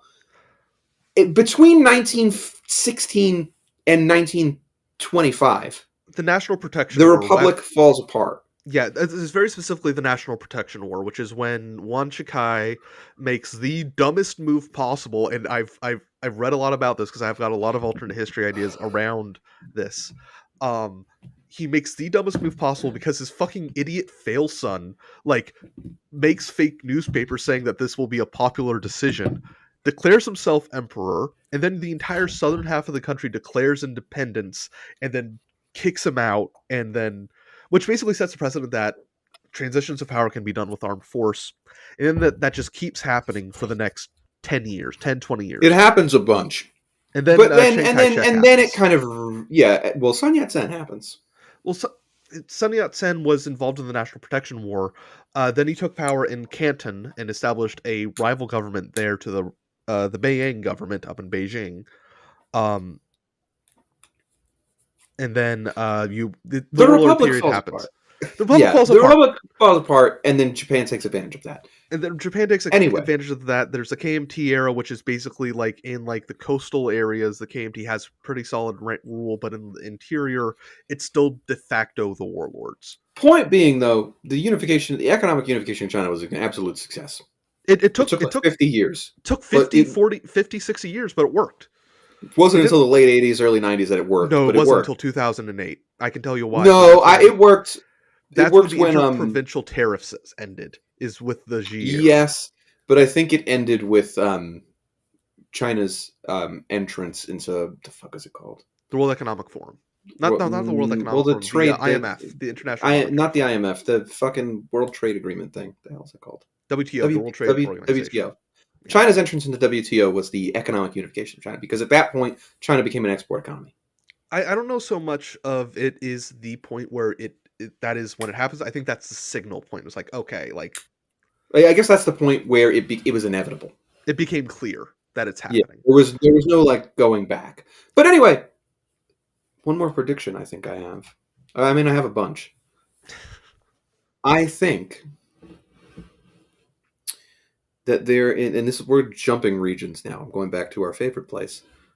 I think that there is. I'm moving the clock 1 minute closer to midnight. All right. I think that the chance that Israel uses a nuclear weapon have gone up quite significantly. And while I'm not saying it's surefire, I'm not saying it's over fucking 30%. But we're much closer to that, because I do think that as the obvious genocide they've committed, it's happened at this point. It's It's happened. ongoing. It's ongoing, but it has happened. They've gotten away with it. I do think that this is highly dependent not only on developments in Syria, but developments across the Middle East writ large as it becomes clearer and clearer what's happened and what's happening. That there is an increased chance that Israel lashes out and does use a nuclear device, whether they use it as a threat. I know I've spoken about it before, but there is like Israel could detonate a nuclear device pretty high up in the atmosphere, like over the Iraqi desert as a show of force. Or just do an EMP Um, attack on Iran or something. yeah, like the odds have gone up, I think, of something like that happening, especially because we are kind of reaching what I would call like a military balance of power tipping point. Now, Israel's expended a lot of its military capacity at doing ethnic cleansing, and Iran is just taking more and more deliveries of like very high tech, very advanced Russian systems, and they are increasing their ability to indigenously produce those things. Yeah. So I do think that possibility like gets higher, especially as the balance of power shifts more and more in favor of Iran. Now we know Iran doesn't do anything, and Iran politically is its like its own Byzantine nightmare. Like its own political We could system do is a whole quite episode about the a IRGC, nightmare. dude. Yeah, like the political system of Iran is quite a nightmare. But like they have shown the propensity and the capacity in the past to think the Iran-Iraq war to like do something when when their lives are on the line.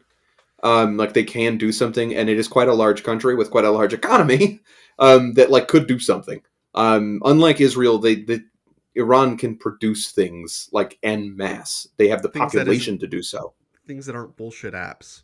Yeah, so I mean, I do think that's happening, and I also like if Israel were to do it, America would let it happen. Is the biggest part of this. So you have to then think what are the geopolitical implications of like if Israel does detonate a nuclear device, whether it be to directly attack Iran, to threaten Syria, whatever it is, when they do it, and America will let it happen. Now the EU will stage its little protests. They love to be like, we don't like this. They don't do anything. So like, let's just take Europe out of the equation. Europe probably wouldn't provide military assistance to Israel at this point, I don't think. Now, is that out of some sort of altruism on the part of the Europeans? No, they're all anti-Semites. Let's just make that clear. Like they do hate Jewish people still. That's why they love Israel so much. That's why they love Israel so much because they're all going It's a there. dumping ground for them. It's a dumping ground. That was the point of it. But I do think that is kind of a red line, and whether it's open or it's in secret, I do believe that at that point, however close Iran is to a bomb, to having their own capacity, whatever gap is left will be closed. Yeah. Pretty quick. And Iran, I don't think it's Russia. I don't know. I think China. It's Pakistan. Yep. Pakistan. Absolutely. Now, Pakistan and Iran they have a contentious relationship for the most part, but I like Pakistan's like nuclear doctrine. As far as we can understand, as far as we know, they're pretty good about being pretty secret about it. Is that the bomb does belong to the entire Ummah? Is that like that Pakistan has the Muslim world's bomb? So I do think in a situation where like they're directly threatened, now they have to overcome the whole Shia Sunni thing. But I do think Pakistan would not stand for Israel detonating a nuclear device over Muslims.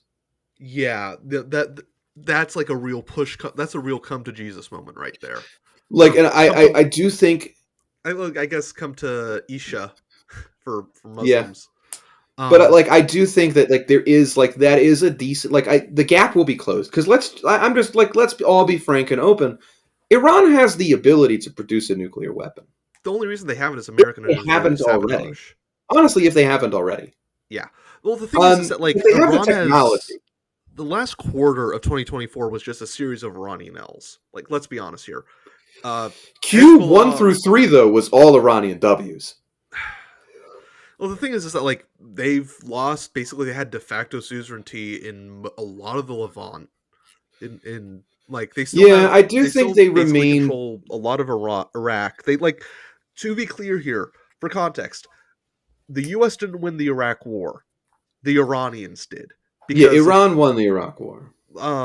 like before 2024, basically it was like a bipartite, or the Levant competition in Levant was basically frozen, but between Israel and Iran, right? Mm-hmm. Now it is wide fucking open, and the players are Turkey, Iran, and Israel. And I think a lot of the friction that's going to happen is going to be between Turkey and Israel. Yeah, and I do think there's like the Turks won't do anything, but I do like it will Not against distract Israel. Israel. Yeah, it is going And to become also a because issue. Israel's not part of NATO, Yeah, and Israel's not part of a lot of things. Like the Turkish ability to, let's say, covertly or just like claim it was rebels, kind of strike Israel, like strike Israeli positions, like especially within Syria. yeah, A, it's already happened. B, it will probably keep happening. All right, because let's again say the Turks are so much better equipped, prepared, and have the capacity to like most countries could beat Israel into the fucking dirt.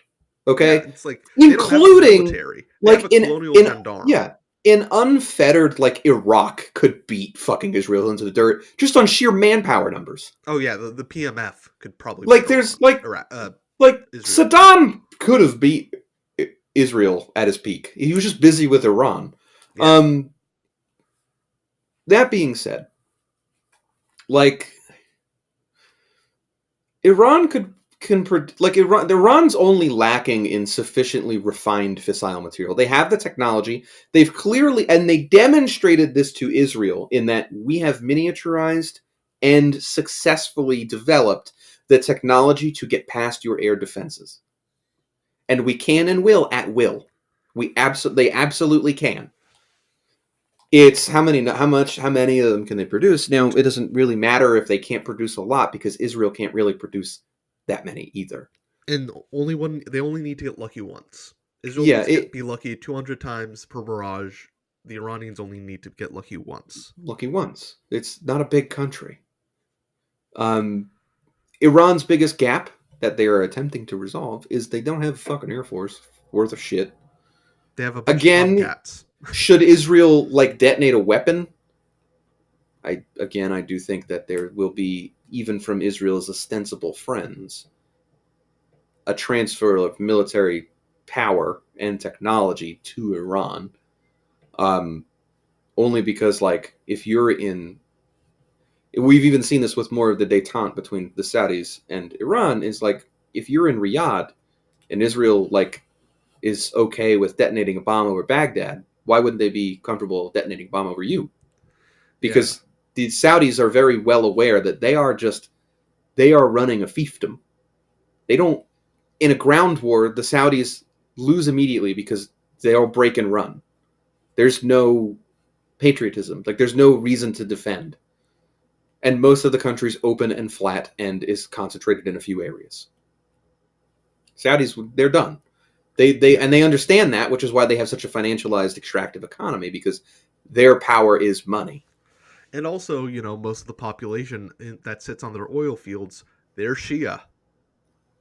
Exactly. A lot of people forget that. Like, Like a big, or large chunk of Saudi Arabia is Shia. yeah, the most fucking insane fundamentalist Sunni state on the planet. Pretty sizable Shia minority.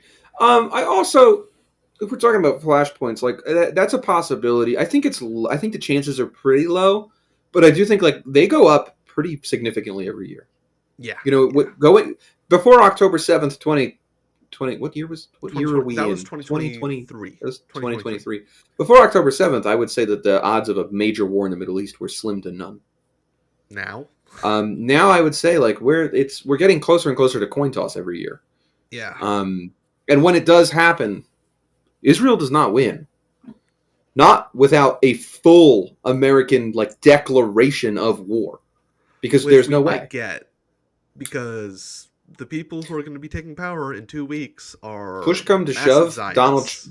Donald Trump is an isolationist first, and he will abandon the Israelis, I don't know. The thing is, with especially because Trump, he's not letting Bolton in.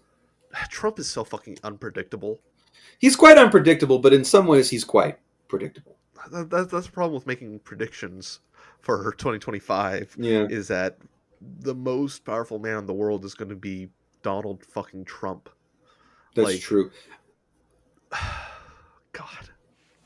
Oh, in terms of predictions for 2025,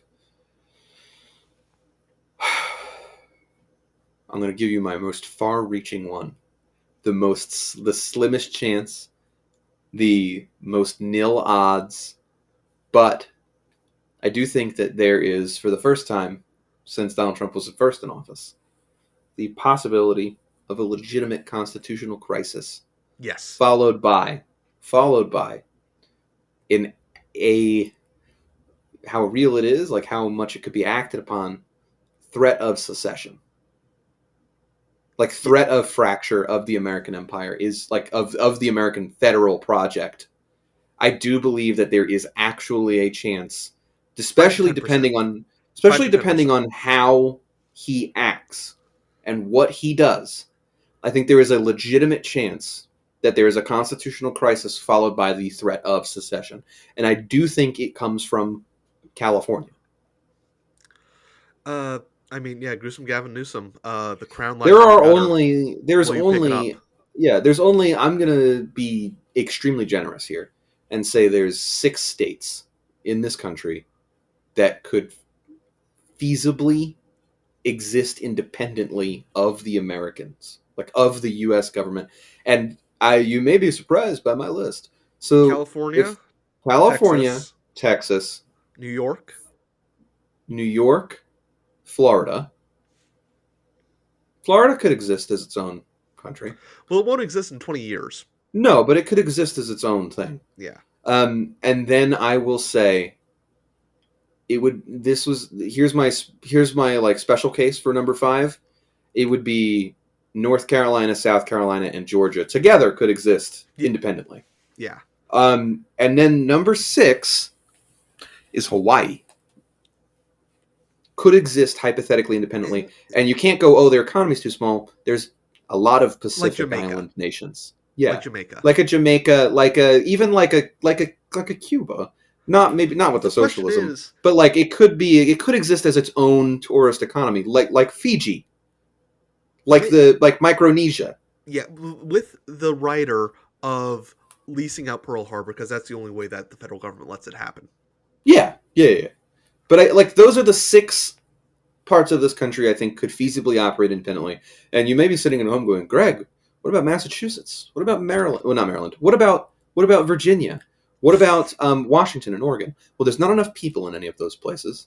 Well, there's enough people in Virginia, but Virginia, like DC's right there. No, yeah, not Washington happening. And Oregon are would be subsidiaries of California. Yeah, Washington and Oregon, like they exist on a thin coastal strip, and then the interior it might as well be Idaho. Yeah. Having driven through both, it's Idaho. It's Idaho. Massachusetts. We need to basically do a JDPON on basically everything east of the Cascades. East of the Cascades and west of the Rockies. Basically everything except for the Puget Sound. I quite like the Olympic Peninsula, but it is full of it's full of Hitlerites. It's full of Hitlerites. It's full of Hitlers. Fucking Squim had a fucking QAnon coup a couple years ago. Very funny. Oh, a lot of you at home may be going, Greg, what about Massachusetts? Well, here's the deal.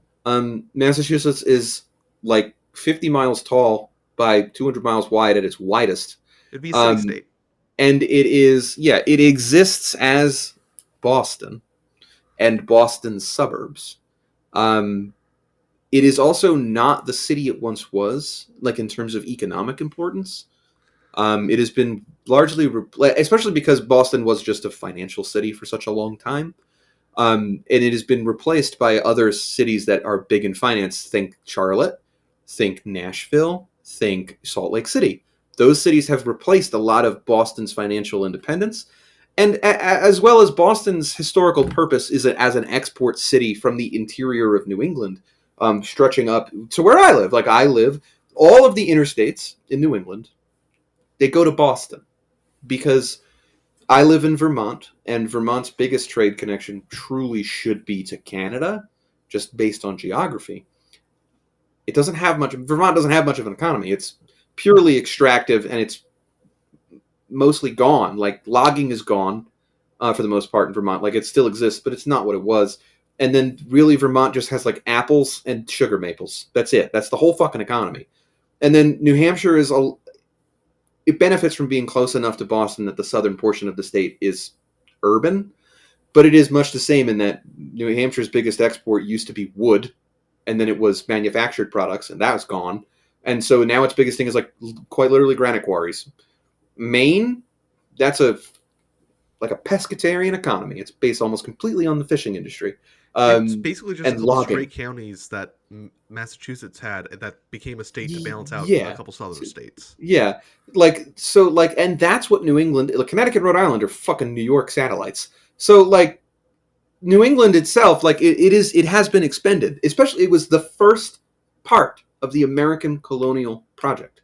It was expended before the rest of the country. King Philip's Sword, that is legitimately where the American colonial project irreversibly turned genocidal in the 1650s. I would agree. Well, I think it happened before that. It became irreversible.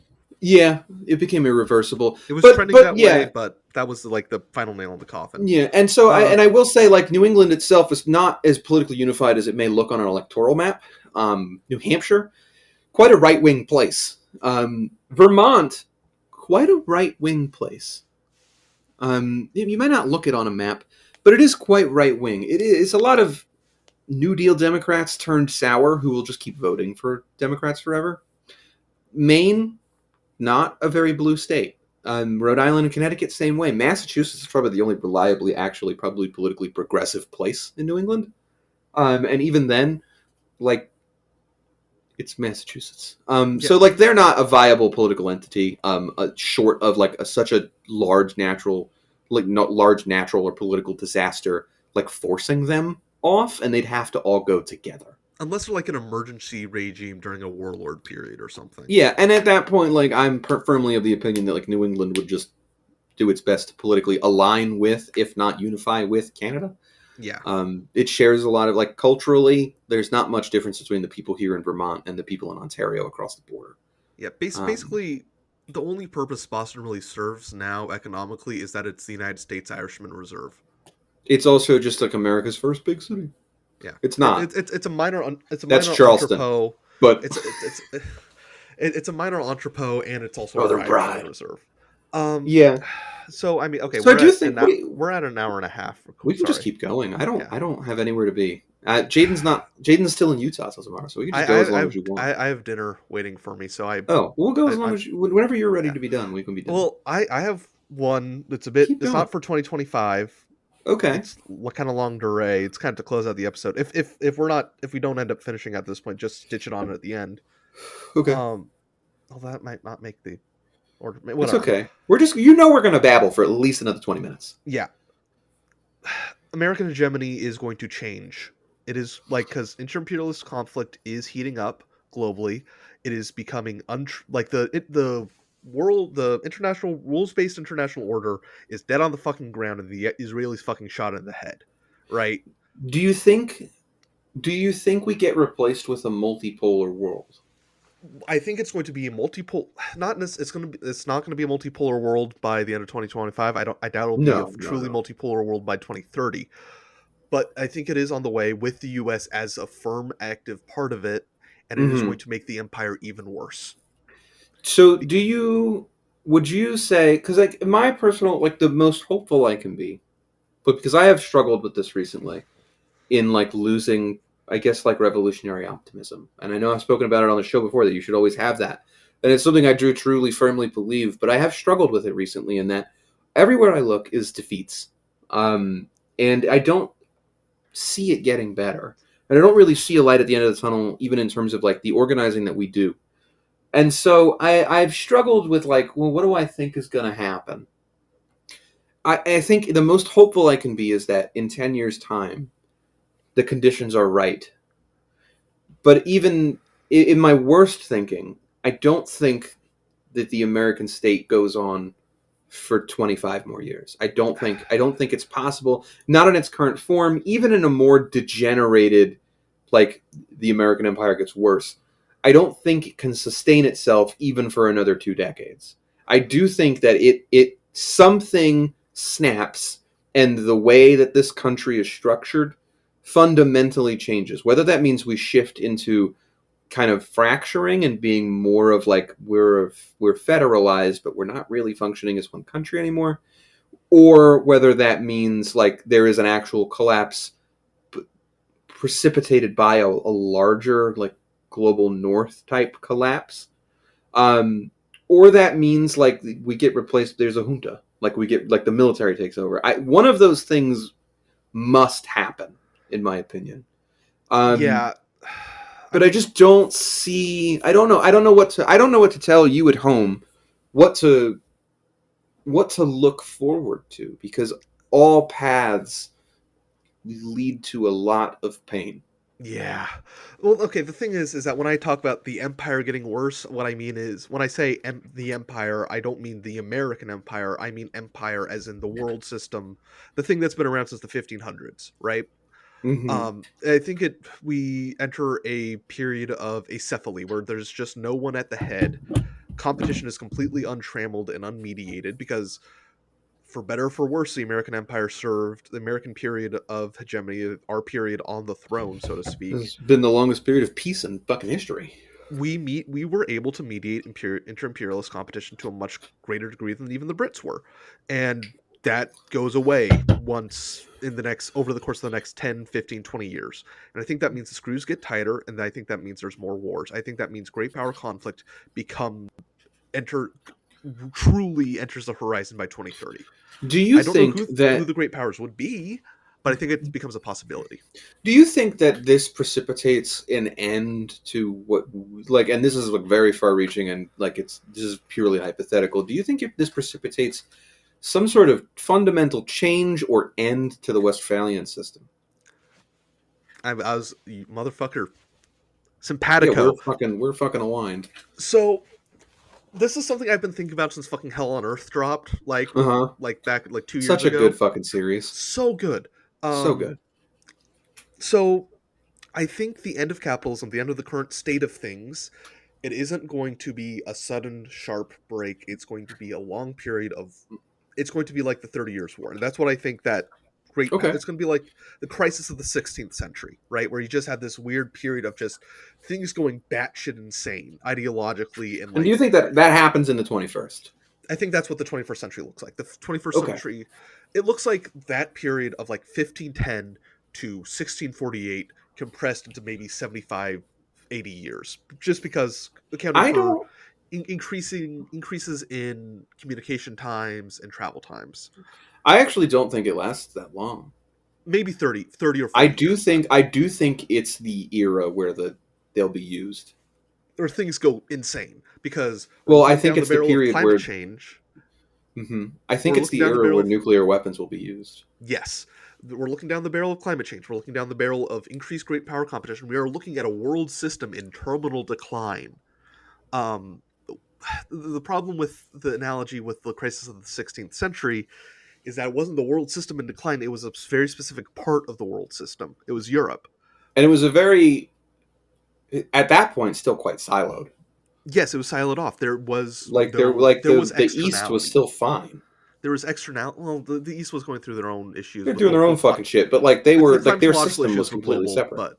but the climatological issues were global, but the very specific total crisis and breakdown that happened in Europe was largely localized to Europe and to a lesser extent the colonies. However, there is also another thing that I forgot to mention. Feudalism entered its terminal crisis in the 1350s. That's true. That crisis We didn't have a lasted Black until Death. We don't have a Black Death. Climate change. The Yeah. Black Death was only part of the terminal crisis. There was also a massive European famine in the 1320s. There was also an invasion by a certain amount of people from the Far East. Yeah, the Mongols were the 1200s. Yeah, but like the ripples from them destroying basically the Eurasian European commercial expansion also set the seeds for capitalism, It right? Because did. that's when you start seeing merchant activity really tick up in the Mediterranean world. I hate to say this, but without the Ottoman Empire, there'd be no capitalism. Without the Mongol Empire, that wouldn't be. No, without the consolidation of the Ottoman Empire forcing trade out. Yes. There would have been There no need. there would have been no European capitalism. There very might have well have been Chinese or Indian capitalism. Ugh, I shudder. Actually, I think it would be very interesting. Like the Be Song terrifying, Dynasty. actually. I don't know if it would be close enough politically, economically to be called capitalism, but the Song were this close. Like it was like you only need to tweak a couple variables. They were starting to fossil fuelize their economy. They were using coal for heating, and they had paper money. They had a commercial economy. The only thing they didn't have that would have been set it off for industrialization is Was a that they way to had defeat the cavalry charge. no. It was well, no. The Song were starting to develop gunpowder weaponry at this point. No, it was population shortage. One of the things uh, that spurred development Capital in Europe and development. Yeah, capitalism was that capital was expensive and labor was cheap. labor was cheap. Yeah.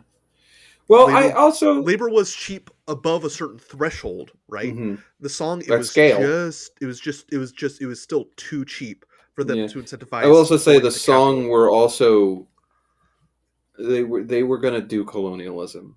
Oh, absolutely, yeah. They were this close to doing it, and they were thrown off by a few major events. Maybe you should Google them.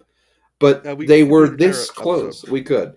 They were this close. They were this close to they were like if anybody was going to colonize Australia, it was the goddamn Chinese. Yeah, okay, it was more like this close, but let's being But still, pedantic. so do you think? And then here's my follow up, and then let's the fucking end on this. Yeah, If the Westphalian system if the starts to world system, collapse, if the world yeah, but system, we'll call it the Westphalian state system, right? yeah, Because that was imposed upon the rest of the world. yeah. If that system degenerates, can Marxism still be applied? I don't. Well, the thing is, I think Because I do think a Marxism does dialectical depend a bit a on di- its predecessors. I do think a dialectical materialist, historical materialist analysis still applies. I think we might need to start. The thing is Marxism is a science, right? Like Hmm. historical materialism is a science. I personally want to do is start moving away from calling it Marxism because that embeds it What? too deeply in like 1800s Germany. I think What we do need you to fuck start just call calling it? it historical materialism, Yeah, but that doesn't ring as much. communism, whatever. Call it communism. The basic analysis, right? Like our Hmm. analytic tools might need to are the basic analytic basis. Men do not make history. Men make history, but not of their own choosing, and that fundamentally, in the whole idea of like base superstructure, I think that stuff still applies. I think Marxism as a science, especially in its like world systems incarnation, still applies. Okay. Um, the thing is that like this is my fundamental point. This is the thing that's like this is the kind of long durée stuff that I retreat into when I feel too depressed about the state of the world. Something is going to come after capitalism. The question is, and I don't think it's going to be communism sine qua non, right? Like the way that Marx and everybody said. No, I think it's it going to won't be be. something different, something strange. And our tasks as communists is to make sure that it is okay. The Equitable. thing is that capitalism was very much, at least for Europeans, an improvement upon feudalism. Our task is to make sure that our whatever comes after capitalism is an improvement upon capitalism, and not just for a specific geographic subset. I do. I would love to think that in 100 years it's Star Trek, but Well, the thing is, I 100 years from now in Star Trek, actually, I need to read back up on the canon. 100 years from it's the now in goddamn Star Trek, slum years. it's the world, or it's I mean like it's the World It's the Warlord World period. Still, Warlord period. Yeah. it's the post atomic horror. You know, Uh, there's a there truly like the now is a time of monsters bit just continues to ring true in this current age because I do believe that if we could end on this, I the world that my children's children grow up in. So let's say in 40 years, right? I'll have kids maybe in the next 6 years. Let's pray to God they make it to 25 before they have kids. So let's say in the next 30 to 40 years, my children's children will grow up in a world that does not resemble the world I grew up in, the Not at world I all. matured in, the world I worked in. Their world will be ruled by something else entirely. And I shudder at the thought that it could be a worse world. But I also don't. I think it will be bad, but not bad worse than now. Bad in a different way, where their prospects are different Yeah. and where there's, for better or worse, for how evil the American project is, for the majority of the population of this planet, the majority of the, not all of us, but let's, more than ever before. A slim majority, like maybe 55%. No, I'd go so far as to say 70% of the world. Okay. You have to include, like, India and China are like fucking 25% of the world. Yeah, God, it always throws me off. There's fucking billion people there each. So that is a quarter of the world. Yeah. So for a bit more than half the world, global north and global south, it is the longest sustained period without major war, without strife, without a lack of fundamental necessities for life that the world has ever experienced. Even the world of our grandparents was quite different. Those are people who grew, boomers, even though their world was, they were at the beginning of this, they grew up in a time that was visibly recovering, visibly in the world around them, recovering from the shattering that was World War II. And their parents lived through, if they were Americans, lived through three major wars. Three major wars that they could have fought in. They could have fought in the First World War. They could have fought in the Second one. They could have fought in Korea.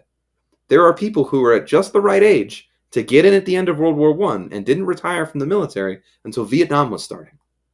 Christ. Like, that is like there is such a period of conflict. And, like, I'm not going to include Vietnam in this, even though maybe I could, and I should. But between 1901 and, let's say, 1960, there was more active and open conflict between great powers than ever before, and then it stopped. And it never started again. And so when the world returns to a state where there is no giant global policeman, and that conflict can return without fear of repercussion from essentially the big bad up high, I don't think, like, our generation's not prepared for it, even though we will either be wielding the political power or we'll be in the oldest draft class. That starts it, that foments it, because there is no way we go on the way we've been going on, staring down the barrel of climate change, staring down the barrel of genocides being supported by our representatives, staring down the barrel of a political realignment, not only within this country, but worldwide. Like, something will give, and we might talk a lot about how there's no revolutionary potential among Americans. And while I might believe that at a surface level, like, there is a breaking point. Lots of people didn't think there would be an American Civil War the first time, because why would they do that to themselves? Like, why would they destroy themselves over an issue that, like, for the majority of Americans at the time didn't affect them? Even the secession didn't affect the majority of Americans left in the Union. They didn't care. So there is a breaking point for everyone. And when that happens, then we'll kind of see the direction. What will society look like? Where will we go? Will nuclear weapons be used? Will they not be? I like to think that taboo will stay forever. But I also think a big reason that taboo has stayed for so long is because this is also the period where people have lived the longest they've lived. And that memory of the first use lived for a lot longer than it would have 20 years before. And we're losing that now. The oldest leaders in the world, and across the world, and many of our governments, they were not born, or they were very, very small children when they were used the first time. That memory is faded. It's gone. I don't think that there's not going to be many people left who remember it. Right? No, 1945? That's 80 years ago. Yeah, 80 years ago. Exactly. Literally 80 years ago. It'll be 80 years in August. Yeah. So even if, like, and let's say the youngest, like, memory, like, you and I might have is when we were 10. All right, now imagine you're 90. Well, how far back can you go? Maybe you remember it, but you're 90. You're gone. You're not in power anymore. Let's join the U.S. Senate. Yeah, but even those guys, they're fucking senile. They're gone. Yeah. So when that taboo falls away, who pulls the trigger first? I think it's Israel. And I think when Israel pulls the trigger, they'll lift a curtain on use. And I think you'll see a lot more states that are nuclear breakout capable just develop them, because who's going to stop me? The lesson of Ukraine is if you have nukes, don't give them up. Exactly. Like, why do you think North Korea still exists? At the end of the day, it'd be too expensive to try and do it conventionally anyway. But, like, it's like nuclear weapons are a safeguard. And there's many more nuclear breakout states than I think we give credit to or we think about very much.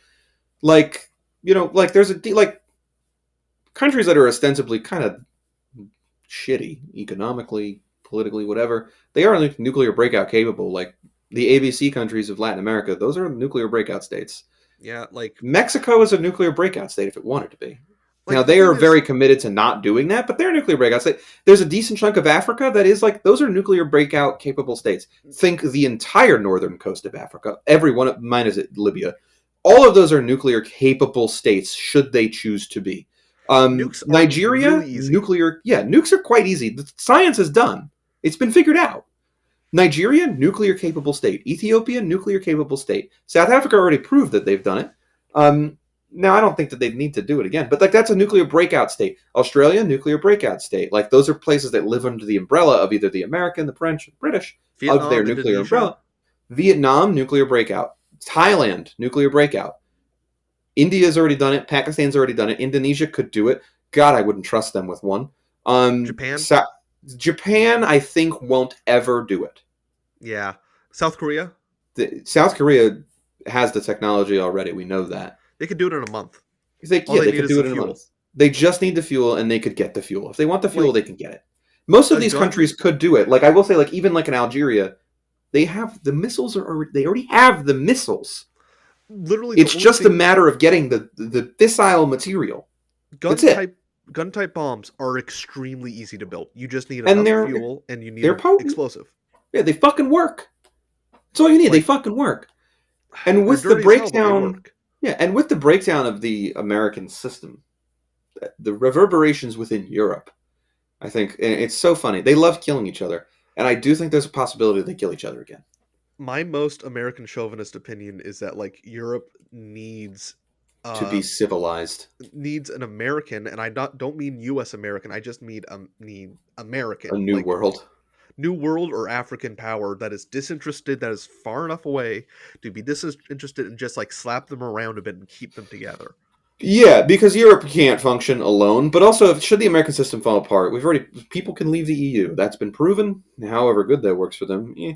But like France and England, France and the UK are already nuclear states.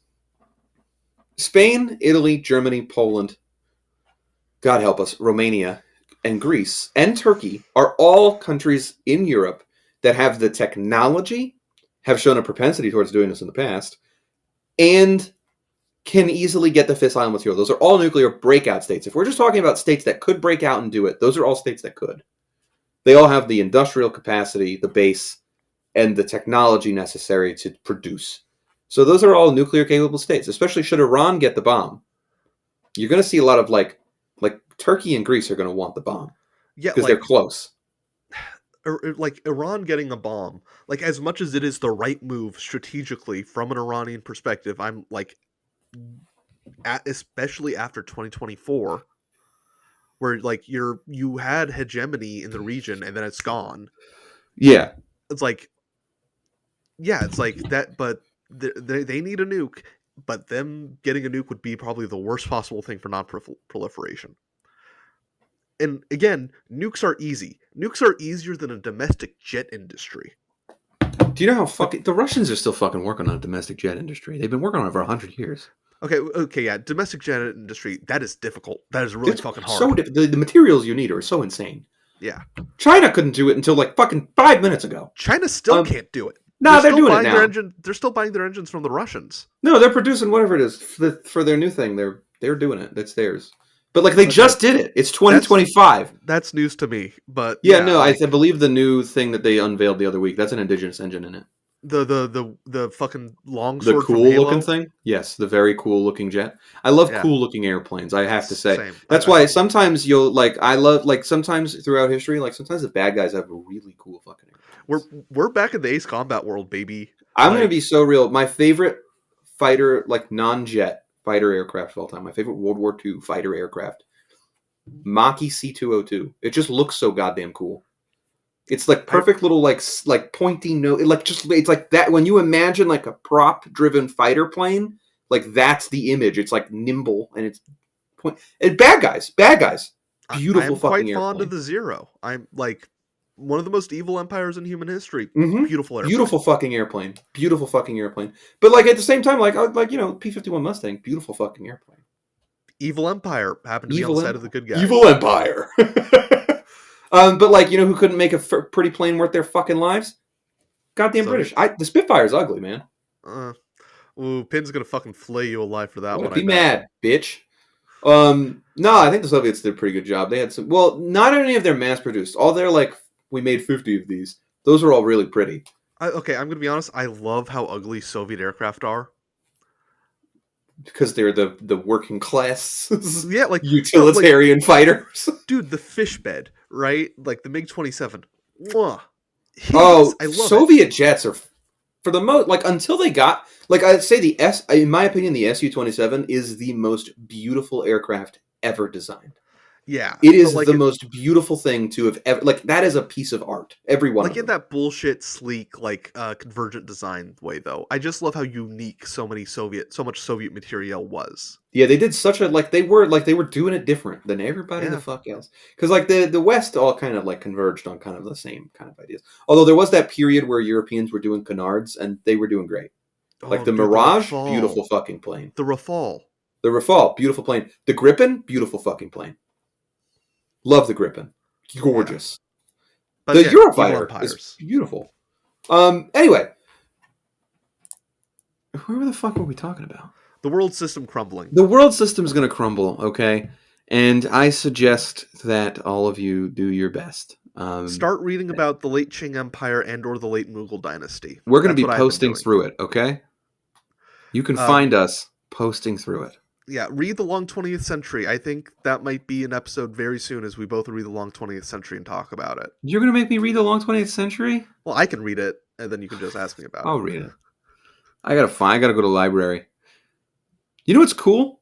Support your local library, folks. Support your local library. You ever I felt this way a lot in Utah, and I felt like this in North Carolina sometimes too. In North Carolina it still existed to some degree, and I don't know how this feels in Washington. But there's like this, and a lot of Americans might feel this way. There's like this really cool legacy that exists across much of this country, and it's all nominally from the progressive era, like 1910 to like 1920. Yeah. Like it exists, and there was this weird like almost like socialism almost happened. Like Dude, it the we FDR almost got there. hauntology. Not even, like right before him too, like the Progressive Party, like their legacy, like it exists in this zone where like they're institutions in this country that we'll never get rid of, but like are totally like they don't match anything going on. They're anachronistic to like what we are now, Like the and that's like golden age of trade unionism. yeah, like the library system, and like to an extent even like there our telephone system and like our power, like our electricity, our electric system, and a lot of it even like I noticed it the most in North Carolina because of the roads.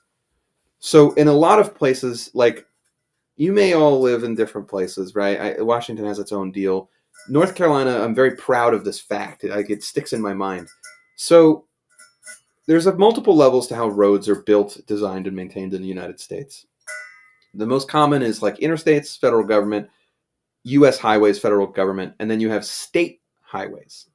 And then below that is sometimes some states have county roads, and then some states don't.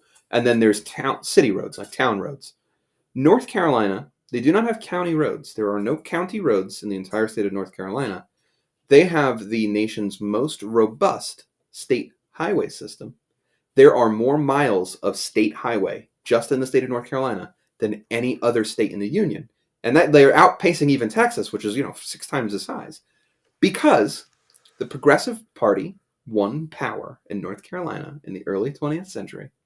And at that point, there were still county roads, and it there were almost no paved roads. The state took over and took over every county road, most town roads. They gave them numbers and they paved them. North Carolina has the fewest miles, like I don't want to say per capita, but the fewest road miles in the country of dirt roads because there are no county roads. They are all state maintained, so they are all paved. They are all season roads. There are tens of thousands of miles of state highways, and you see that legacy all over the country. There's different things like, oh, like doesn't make sense, especially for like a red conservative. They don't like to spend a lot of money state, but they have this incredibly robust system of thousands of roads. And then, like, I come to, like, you go to, like, New Hampshire, a state run by fucking nut jobs. The most robust public library system I've ever seen. I live in Vermont. Across the river is New Hampshire, and there's a much bigger city over there.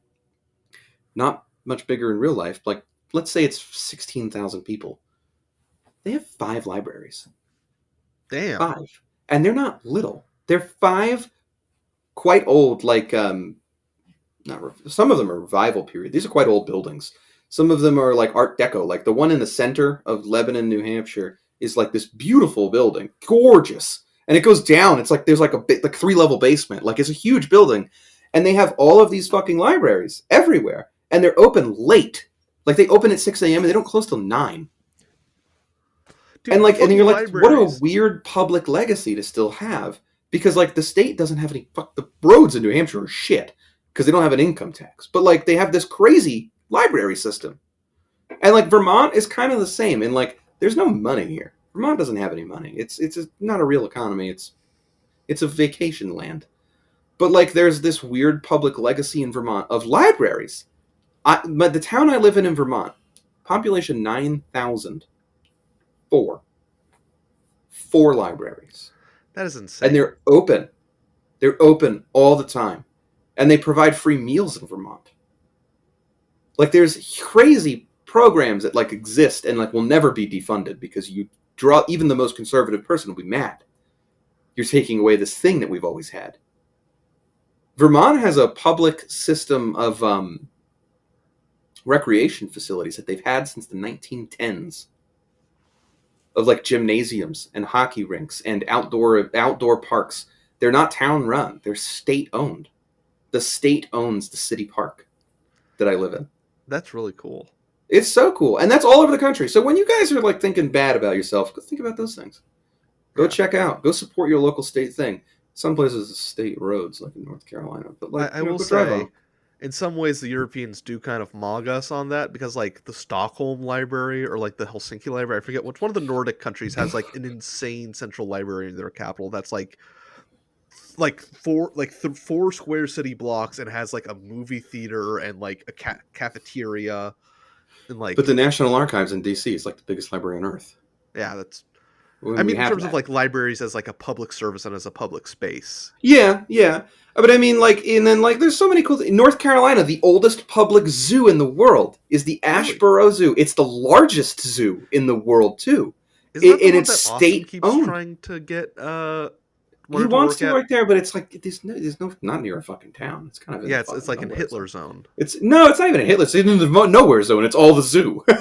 But because it's huge, it's a gigantic zoo. It's the first publicly owned zoo in the world. The state owns it.